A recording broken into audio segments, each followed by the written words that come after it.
तो क्या कर रहे थे, वही जो कहते सुनते और करते आ रहे हैं कि जब वक्त होता है तो एहसास नहीं होता, और जब एहसास होता है तो वक्त नहीं होता। मैं साबिर अली और आप देख रहे हैं ILCC अली क्लासेस, और हम लोग कर रहे हैं फिज़िक्स क्लास 11th वेव। ठीक है, इससे पहले का टॉपिक हम लोग कर चुके हैं, आगे देख रहे हैं जो वेव है। एक हम लोगों ने किया था कि जब भी कभी कोई वेव इस तरह से जाता है, वेव तो 2 टाइप्स के हैं, एक लॉन्गिट्यूडनल वेव है, एक ट्रांसवर्सल वेव है। ट्रांसवर्सल वेव को हम लोग रिप्रेजेंट कर रहे हैं हम लोग इस तरह से, ठीक है ना। और ये जो हमारा ट्रांसवर्सल वेव जाता है, ये क्रेस्ट है, ये क्रेस्ट है, ये ट्रफ है, ऐसे दिखाते हैं। ये जो वेव है, ये एक तो डिस्टर्बेंस है। वेव जो होता है बेसिकली एक डिस्टर्बेंस होता है जो एक जगह से दूसरी जगह जाते हैं, लेकिन एक मीडियम होता है जिसमें पार्टिकल वाइब्रेट करता है, और पार्टिकल का जो वाइब्रेशन है, जो मूवमेंट है, उस मूवमेंट को हम लोग पेंडुलम के हेल्प से या पेंडुलम के मोशन के हेल्प से भी दिखा सकते हैं। जैसे ये पार्टिकल जो है, ये यहाँ से ये मीन पोजीशन कहलाता है, ये एक्सट्रीम पे गया, ये एक्सट्रीम से मीन पे गया, ये मीन से नेक्स्ट एक्सट्रीम पे गया, फिर ये मीन पे आ गया। इसको दिखाने के लिए हम लोग ऐसे दिखा सकते हैं ये, ठीक है ना। ये मीन पोजीशन है, मीन से एक्सट्रीम पे गया ये, ठीक है ना। फिर ये दोबारा एक्सट्रीम से मीन पे आ जाता है, और मीन से नेक्स्ट दूसरे एक्सट्रीम की तरफ जाता है, और फिर ये दोबारा मीन पे आ जाता है ये, ठीक है ना। ये एक कंप्लीट ऑसिलेशन होता है, mean to extreme, extreme to mean, mean to extreme, extreme to mean, इतना हो गया इस तरफ का। फिर ये बैक दूसरे साइड में मीन से एक्सट्रीम पे जाता है, मीन से एक्सट्रीम पे जाता है, और फिर लौट के फिर मीन पे आ गया, लौट के मीन पे आ गया। ये एक ऑसिलेशन हो जाता है। इससे रिलेटेड हम लोगों ने बहुत सारी बातें कही हैं, टाइम पीरियड, फ्रीक्वेंसी, वेवलेंथ, ठीक है ना, वेलोसिटी, बहुत सारी बातें की है। यहाँ पे जो हम लोगों ने एक चीज़ बताया था कि यहाँ पे जो है ये होता है m/g, इसका वेट होता है, और यहाँ पे एक टेंशन होता है, ठीक है। इस वेट का 2 कंपोनेंट निकालते हैं हम लोग, एक होता है परपेंडिकुलर के अलोंग, एक होता है बेस के अलोंग। तो इस बेस के अलोंग यहाँ पे जितना ये एंगल होगा उसके हिसाब से ये एंगल आ जाता है, और ये जो कंपोनेंट होगा ये बेस के अलोंग होता है, और ये जो होता है mg cos थीटा होता है। ये टेंशन जो है उसके इक्वल होता है, और इसका एक परपेंडिकुलर कंपोनेंट इधर होता है mg sin थीटा, ठीक है। कितनी बात समझ में। अब ये जो mg sin थीटा है, ये टूवर्ड्स द मीन पोजीशन लगता है। जैसे ये मीन पोजीशन पे रहता है, मीन पोजीशन पे यहाँ पे इसका एंगल जो है ना 0 है, देख रहे हैं, बिल्कुल ऐसे रहेगा तो यह एंगल 0 रहेगा। तो जब साइन 0 हो जाएगा तो ये तो 0 हो जाता है, लेकिन cos 0 मैक्सिमम होगा, यानी टेंशन मैक्सिमम यहाँ पे अगर रहेंगे तो ये m/g डायरेक्ट होता है, और cos 0 का वैल्यू, cos 0 डिग्री, तो cos 0 का वैल्यू 1 हो जाता है। तो mg मैक्सिमम यानी कि वेट होगा, और ये टेंशन होगा मीन पोजीशन पे। लेकिन जैसे ये उधर जाता है एंगल बनना शुरू हो जाता है, और जैसे एंगल बनना शुरू हो जाता है mg sin थीटा एक्ट करने लगता है, और mg sin थीटा मोशन के अगेंस्ट में होता है। जैसे बॉडी उधर की तरफ जा रहा है एक्सट्रीम की तरफ, वो मीन की तरफ काम करने लगता है। ये ऐसे ही है जैसे कि फ्रिक्शनल फोर्स काम करता है। जैसे जैसे एंगल बढ़ता जाएगा वैसे वैसे ये फोर्स भी बढ़ता जाता है, कम एंगल पे कम रिस्टोरिंग फोर्स, इसको बोलते हैं restoring force. mg sin theta restoring force है। तो जैसे जैसे एंगल बढ़ेगा रिस्टोरिंग फोर्स बढ़ता जाता है, और एक ऐसा स्टेज आता है जहाँ पे ये जो रिस्टोरिंग फोर्स है, ये रिस्टोरिंग फोर्स और ये हमारा जो फॉरवर्ड फोर्स होता है, दोनों बैलेंस हो जाते हैं।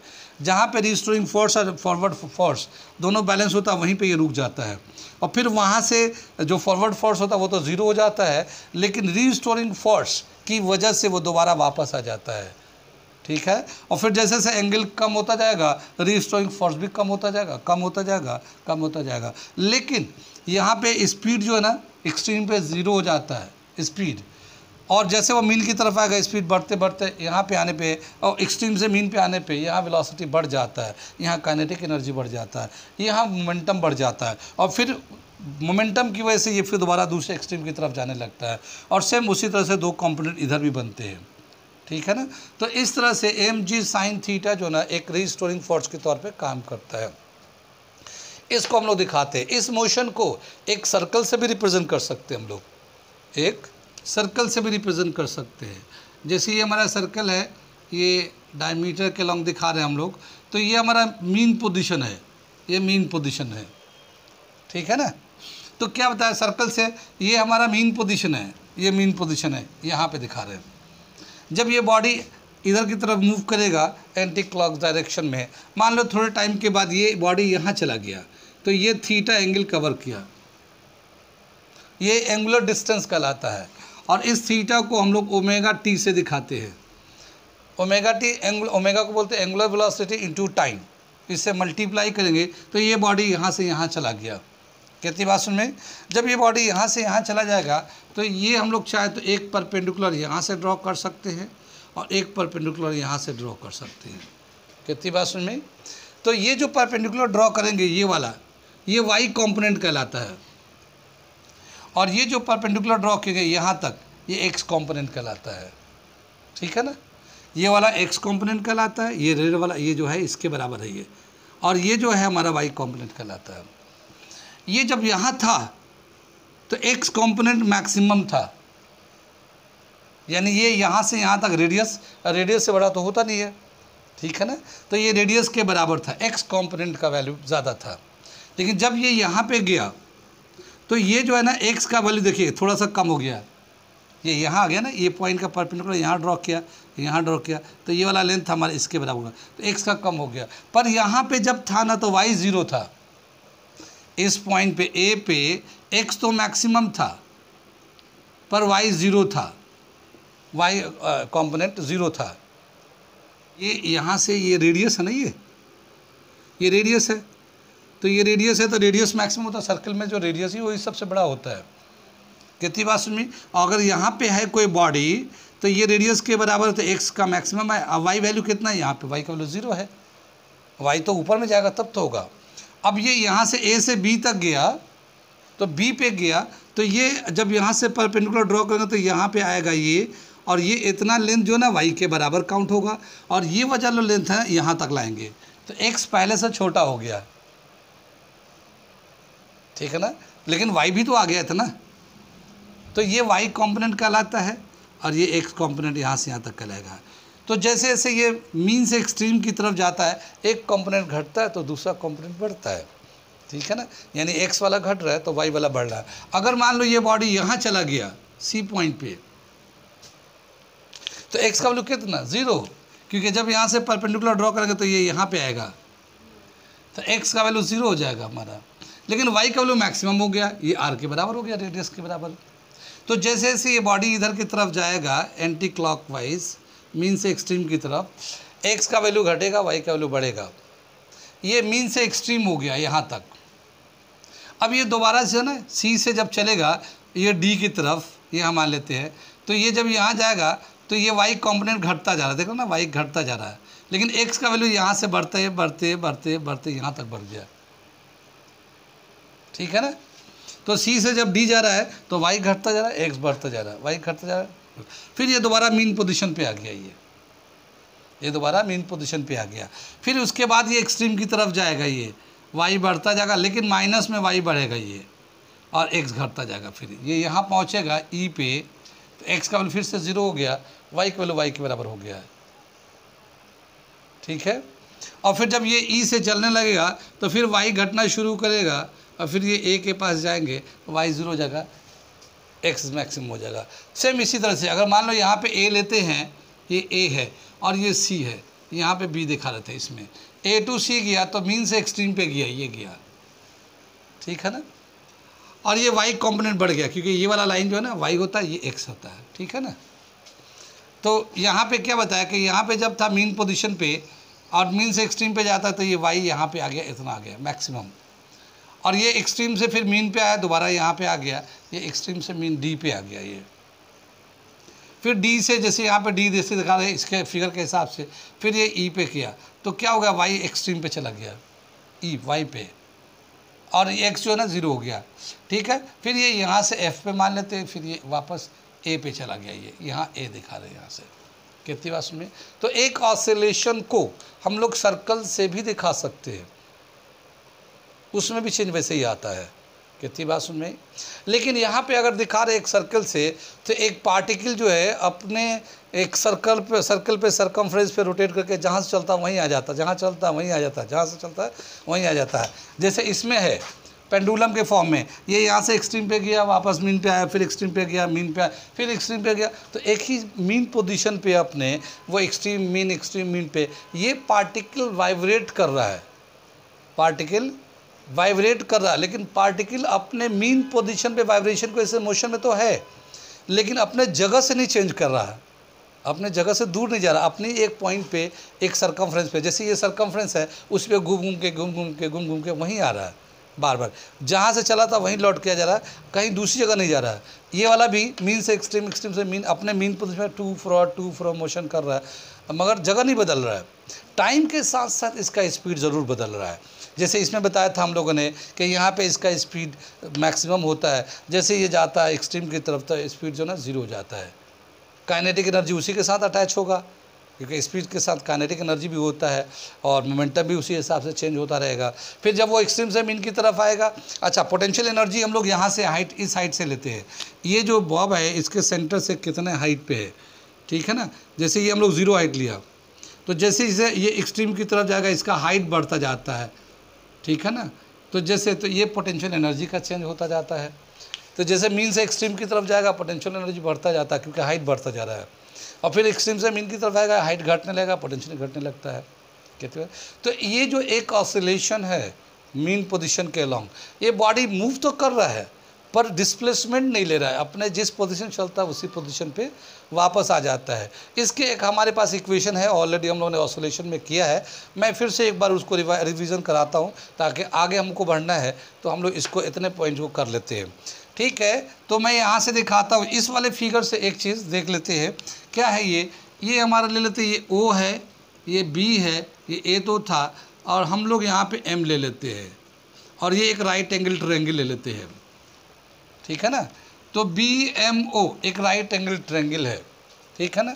इन राइट ट्रायंगल उस फिगर से दिखा रहे हैं, ये डिस्प्लेसमेंट ऑफ द पार्टिकल दिखा रहे हैं, वेव नहीं, वेव एक अलग चीज़ है। Displacement of the particle from its mean position उससे दिखा रहे हैं इन राइट ट्रायंगल BMO, ठीक है। BM परपेंडिकुलर अपॉन, सॉरी हाँ BM है, BM perpendicular upon hypotenuse OB, ये परपेंडिकुलर है, ये इस एंगल के सामने वाला साइड को परपेंडिकुलर बोलते हैं और एडजेसेंट साइड को बेस बोलते हैं। तो ये परपेंडिकुलर अपन ये हाइपोटेन्यूज, ठीक है ना, इसको बोलते हैं साइन थीटा, ठीक है। Perpendicular upon hypotenuse sine theta. BM को क्या लेंगे, ये Y ले लेते हैं हम लोग, Y में कितना डिस्प्लेसमेंट है, और OM जो है, OB जो है वो रेडियस है, OB रेडियस है, रेडियस मैक्सिमम डिस्टेंस है या डिस्प्लेसमेंट ऑफ द पार्टिकल है ऑसिलेशन में, और ये साइन थीटा है, ठीक है ना। Y is equal to R sine theta. Y is equal to, इस R को A से रिप्लेस कर देते हैं, A को बोलते हैं एम्पलीट्यूड, ये एम्पलीट्यूड है ना ये, ठीक है ना, amplitude. Amplitude is the maximum distance of the particle from the mean position. Amplitude जो होता है एक पार्टिकल का जो अपने मीन पोजीशन में वाइब्रेट करता है, तो जो मैक्सिमम डिस्टेंस होता है वो एम्पलीट्यूड है। वो R से भी दिखा सकते हैं, A से भी दिखा सकते हैं, और साइन को हम लोग लिखते हैं ओमेगा टी से, थीटा को ओमेगा टी। ओमेगा जो है ना एंगुलर वेलोसिटी होता है, मैं यहाँ पे लिख के दिखा रहा हूँ, दिख रहा है पीछे ना, A sine omega T, omega को लिखते हैं 2π/T स्मॉल t, ठीक है ना। ओमेगा को क्या लिखते हैं, ये ओमेगा, ये पूरा जो सर्कल में कितना एंगल ट्रैवल करता है 360 डिग्री, 360 को 2π से दिखाते हैं, और उसको एक बार रिवॉल्व करने के लिए जो टाइम पीरियड होता है उसको कैपिटल T से दिखाते हैं। तो 2π/T एंगुलर वेलोसिटी हो गया ओमेगा इंटू स्मॉल t। तो हम लोग ये दिखाते हैं एक पार्टिकल का मीन पोजीशन से एक्सट्रीम की तरफ जब जाता है तो ये डिस्प्लेसमेंट है फ्रॉम द मीन पोजीशन, ये एम्पलीट्यूड है sine 2π/T into small t, capital T into small t. Capital T का मतलब पूरे एक बार रिवॉल्व करने का, ऑसिलेट करने के लिए कितना टाइम लगता है। स्मॉल टी का मतलब कितने टाइम के बाद हम उसका डिस्प्लेसमेंट देख रहे हैं हम लोग, ठीक है ना। मान लो यहाँ से यहाँ तक पूरे एक बार रिवॉल्व करने के लिए 6 सेकंड लगता है, मान लिया 6 सेकंड लगता है, लेकिन हम 1.5 सेकंड में देख रहे हैं, 1.5 सेकंड में कहाँ पे होगा ये देखना चाहते हैं। तो वो स्मॉल टी जो है ना वो 1.5 सेकंड बता रहा होगा, और जो 6 सेकंड्स है वो कैपिटल टी रिप्रेजेंट कर रहा होगा। कितनी बात सुन में। तो ये है, इतना लिखिए, फिर मैं इसके आगे बताता हूँ। ठीक है, इतना समझ में आ रहा है।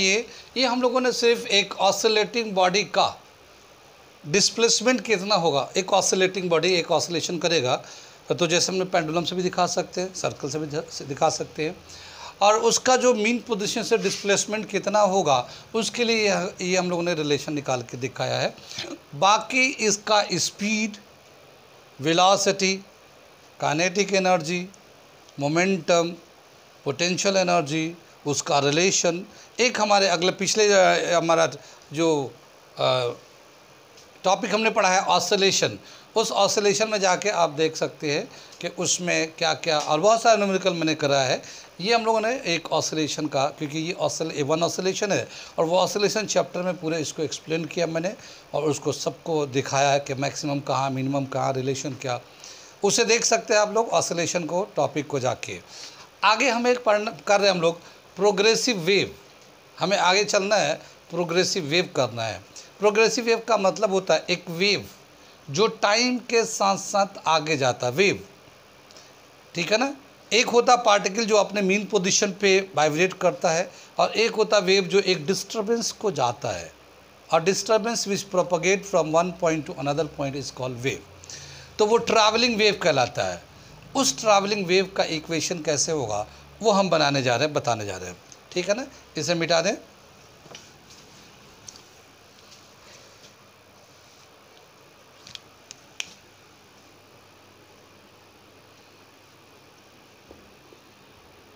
इक्वेशन ऑफ ट्रैवलिंग वेव, ठीक है ना। ट्रैवलिंग वेव है और प्रोग्रेसिव वेव भी, ट्रैवलिंग वेव को प्रोग्रेसिव वेव भी बोलते हैं इसको, ठीक है। एक वेव जो चलेगा ये हमारा एक इस तरह से ऑसिलेट कर रहा है, तो हम लोग एक ऑसिलेशन को तो हम लोगों ने सर्कल से या पेंडुलम से रिप्रेजेंट कर ही दिया था। ये हमारा एक ऑसिलेशन है, और इसका जो टाइम के साथ साथ इसका पोजीशन चेंज होते रहता है, और mean position to extreme position के हिसाब से हम लोग ऐसे दिखाते हैं, ठीक है ना, मीन टू एक्सट्रीम के हिसाब से ये दिखाते रहते हैं। लेकिन अगर एक वेव आगे जा रहा है, इसका मतलब ये जो है एक ही जगह ऑसिलेट नहीं कर रहा होगा, वो आगे की तरफ जा रहा होगा, तो हम इसको आगे की तरफ ये इस तरह से ले लेते हैं, इस तरफ, ठीक है ना। इस तरह से आगे जा रहा होगा, टाइम के साथ साथ पोजीशन भी चेंज हो रहा होगा। जैसे एक पार्टिकल अगर यहाँ था, थोड़ी देर में यहाँ गया तो इतना दूर चला गया, यानी पोजीशन चेंज हुआ। थोड़े आउट टाइम में यहाँ गया तो यहाँ पे पोजीशन चेंज हो गया, ये फिर थोड़े टाइम में यहाँ, तो टाइम के साथ साथ उसका पोजीशन भी चेंज हो रहा होगा। अभी जैसे हम लोगों ने ये y दिखाया था, y is equal to a sin 2 pi t capital T small t, तो ये जो है ना टाइम ही, खाली टाइम पे डिपेंड है, ठीक है ना। इसमें पोजीशन चेंज नहीं दिखा रहा है, ये सिर्फ टाइम के साथ साथ ये इसका पोजीशन चेंज हो रहा है। लेकिन इसका एक्स एक्सिस पे, जैसे ये तो वाई तो इसके हिसाब से दिखा रहा है, इस एक्सिस के हिसाब से वाई पे कितना डिस्प्लेसमेंट है, मगर एक्स एक्सिस पे कितना दूर गया है ये नहीं दिखा रहा है, ठीक है ना। अगर मान लेते हैं कि एक जो वेव है ऐसे चलते चलते चलते चलते यहाँ पहुँच गया, ठीक है ना, एक वेव यहाँ पहुँच गया, ठीक है, इसको पी पॉइंट दिखाते हैं, और ये एक्स एक्सिस पे इतना दूर चला गया, ये यहाँ से यहाँ तक चला गया। कितनी बात में इसमें कई कंप्लीट ऑसिलेशन हुए, इसमें कई कंप्लीट, जैसे ये एक कंप्लीट ऑसिलेशन हुआ, एक कंप्लीट ये भी हुआ, कितनी बात में, और यहाँ पे कुछ पार्ट हुआ है, कितनी बात में, तो यहाँ तक चला गया। तो ये तो बहुत, जैसे हम लोग यहाँ पे एक वाई लेते हैं हम लोग, y is equal to a sine theta, a sine theta. क्या मतलब हुआ कि ये एम्पलीट्यूड है, ये साइन थीटा, थीटा मतलब angle covered, angle swept by the moving body, ठीक है ना। अब एक बार ऑसिलेट करेगा तो कितना एंगल कवर करेगा यहाँ से यहाँ तक, 360 डिग्री, क्योंकि एक ऑसिलेशन को हम लोग सर्कल से रिप्रेजेंट करते हैं। बस में रही है, एक ऑसिलेशन को हम लोग सर्कल से रिप्रेजेंट करते हैं। ये यहाँ मीन है, पहला एक्सट्रीम, पहला एक्सट्रीम, पहला एक्सट्रीम, फिर ये एक्सट्रीम से फिर मीन पे आया, यानी मीन पे लौट के आया, मीन पे लौट के आया, ये मीन पे आ गया। फिर ये थर्ड वाले एक्सट्रीम, यानी कि ये बैक एक्सट्रीम पे जाएगा, इधर जाएगा, ये यहाँ आ गया, फिर वापस ये मीन वापस आ गया, यानी वापस फिर यहाँ पे आ गया, फिर ये यहाँ से था तो यहाँ पे आ गया। ये एक कंप्लीट ऑसिलेशन हुआ। एक कंप्लीट मतलब एक सर्कल कंप्लीट हुआ, एक सर्कल मतलब 2 पाई एंगल का कवर हुआ, 360 एंगल कवर किया।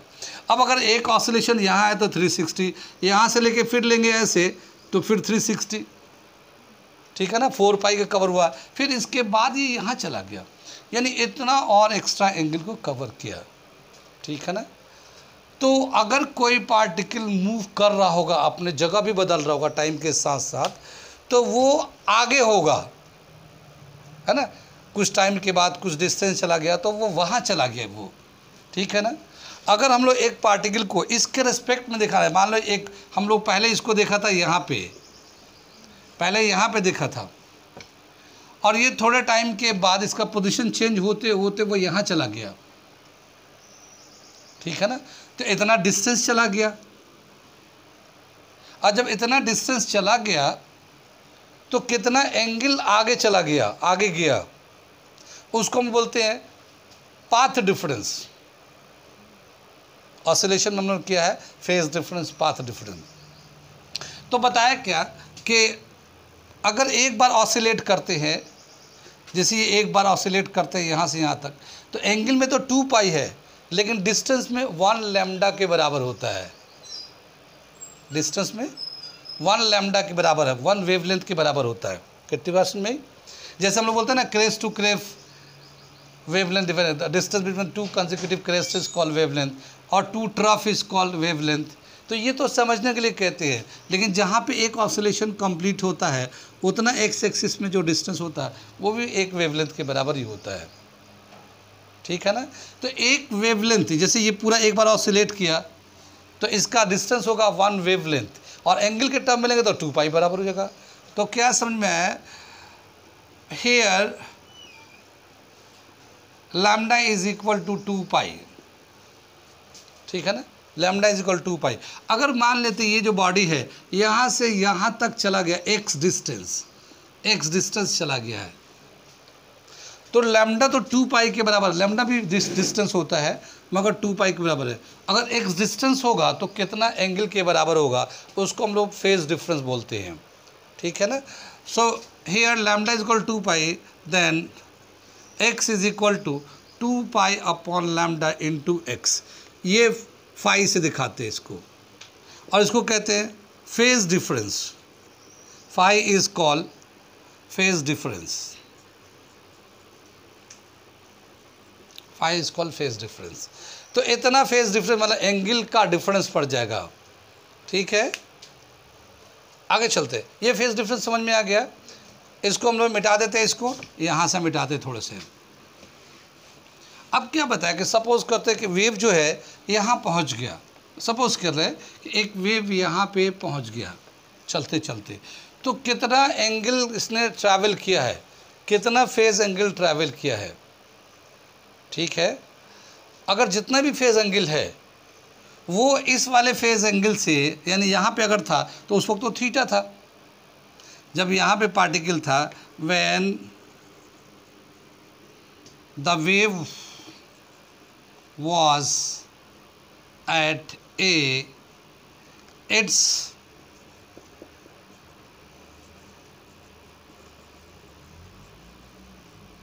displacement was given as y is equal to A sin theta. जब ये A पे था तो इसको हम ओमेगा टी से भी लिख सकते हैं, A sine 2 pi upon T into small T, ऐसे भी लिख सकते हैं। ओमेगा टी, पहले ओमेगा टी कर लेते हैं, फिर वो ओमेगा टी, और ओमेगा को ले लेते ए sine 2 pi T upon small T. ये तो हम लोगों ने इसके लिए किया।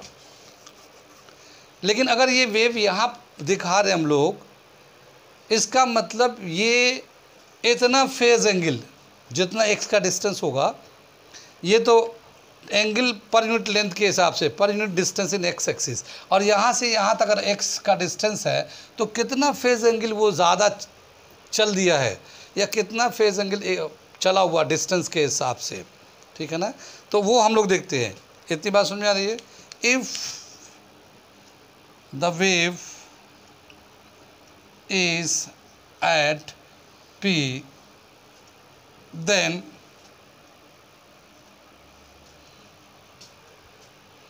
it has travel a phase angle, travel a phased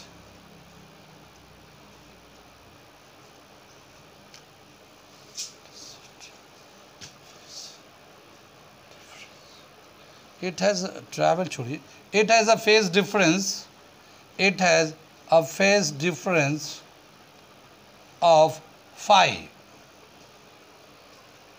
ठीक है ना। अगर ये P पे है तो इसका जो फेज, इसके रिस्पेक्ट में एक फेज डिफरेंस फाई के बराबर होगा। जितना डिस्टेंस होगा 2 पाई अपॉन लैम्डा को डिस्टेंस से मल्टीप्लाई कर इतना फेज डिफरेंस हो जाएगा। लेकिन ये इतना जो फेज डिफरेंस है, ये इसके रिस्पेक्ट में ज़्यादा हम लोग ले रखा है। अब हम लोग क्या मान लेते हैं कि अब ये जो पार्टिकल था वो यहाँ है, ये पार्टिकल मूव करते करते करते करते करते यहाँ पहुँच गया, या वेव जो था वो पार्टिकल तो जाता नहीं है, जो वेव था वो चलते चलते वेव यहाँ पहुँच गया। तो कितना एंगल उसने, फेज एंगल आगे निकल गया, कितना फेज एंगल उसने ट्रैवल कर लिया। अगर मैं यहाँ को खाली, अब देखिए यहाँ से अगर मैं कंसीडर करूँ, यहाँ को ओरिजिन मानता हूँ, इस पॉइंट को, जैसे ये ओरिजिन मीन पोजीशन माना था ना, ये मीन पोजीशन यहाँ मान लेते हैं हम, कितनी बात सुनिए। और अगर हम लोग इसको मीन पोजीशन मानते हैं तो इसके हिसाब से हमारा एंगल जो आएगा y is equal to A sine phi upon A sine theta, ये हमारा हो जाएगा इसके लिए। मगर हम लोगों ने माना कहाँ पे, ओरिजिन यहाँ माना है। कितनी बात समझ में आ रही है। ये फेज एंगल मान लिया। अगर हम दोबारा पीछे अगर इतना पीछे आना चाहें तो उस एंगल में से उतना माइनस करना पड़ेगा। कुछ बात समझ रही। अगर हम यहाँ से यहाँ चले जाते हैं तो ये तो हमने यहाँ से ले लिया, मीन पोजीशन था, क्योंकि ये मीन माना ही जाता है, ये एक्सिस है, मीन पोजीशन है, तो इसके हिसाब से ये ए साइन थीटा हो गया, ये इसके रिस्पेक्ट में हो गया, लेकिन मीन पोजीशन यहाँ माना है। लेकिन अगर हम लोग इसको इस वाले ओरिजिन से लें तो जितना एंगल यहाँ से इसका ट्रैवल हुआ है वो सब माइनस करने पड़ेंगे, तब जाके वो दोबारा यहाँ दिखने लगेगा। ये कुछ बात समझ रही है। तो हम लोग क्या करेंगे, अगर इस वेव को वापस यहाँ देखना चाहते हो तो जितना यहाँ से यहाँ तक फेस का डिफरेंस है उतना माइनस कर दो तो दोबारा यहाँ आ जाएगा ये, ठीक है ना। तो यहाँ से हम लोग लिख रहे हैं इसको, ठीक है ना।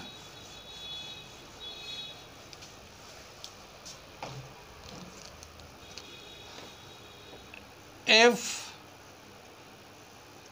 the wave is traveling, it covers distance with respect to time,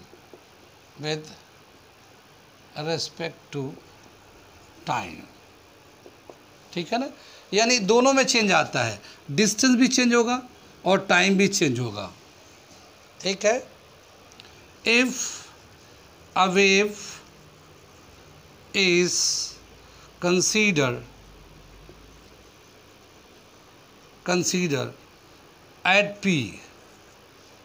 at P, then it has discover a phase difference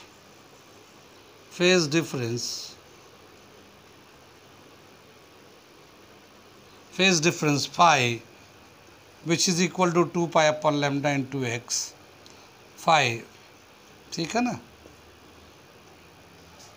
phase difference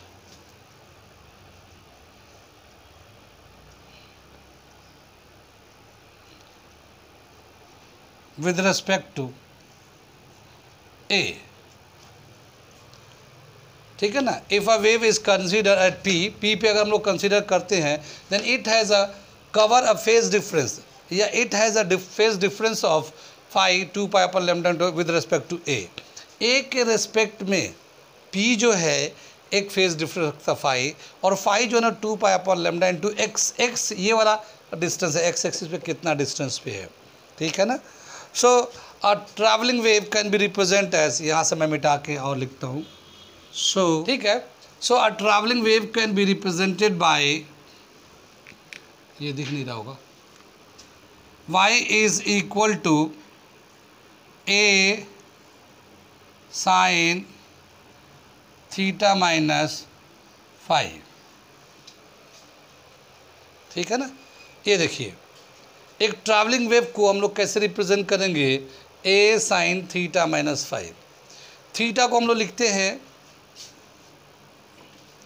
a sine theta है ओमेगा टी और फाई है 2 pi upon lambda into X,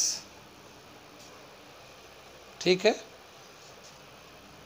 ये जो है a sine omega को लिखेंगे 2 pi upon T into small t minus 2 pi upon lambda into x, ठीक है। और 2 पाई को कॉमन ले लेते हैं यहाँ पे,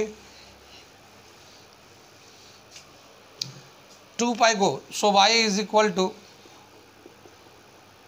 a साइन 2 पाई को कॉमन ले लिया, small t capital T minus X upon lambda, ठीक है ना। 2 पाई को कॉमन ले लिया। 1/t को जो है 1/t को हम लोग फ्रीक्वेंसी लिखते हैं, और फ्रीक्वेंसी जो है वेलोसिटी अपॉन वेवलेंथ के बराबर होता है, क्योंकि लैम्डा इंटू न्यू वेलोसिटी होता है। तो 1/t को न्यू लिखेंगे, न्यू को v बाई लैम्डा लिखेंगे, यानी 1/t को v बाई लैम्डा भी लिख सकते हैं। यहाँ पे देखिए y is equal to a sine 2 pi small t into 1/t minus X upon lambda, ठीक है ना। और इस 1/t को हम लोग v बाई लैम्डा के टर्म में चेंज कर देते हैं। So y is equal to a sine 2 pi और ये v by lambda into small t minus X upon lambda.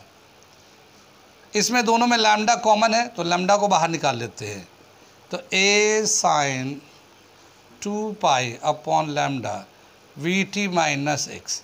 ये जो है एक इक्वेशन होता है ट्रैवलिंग वेव का।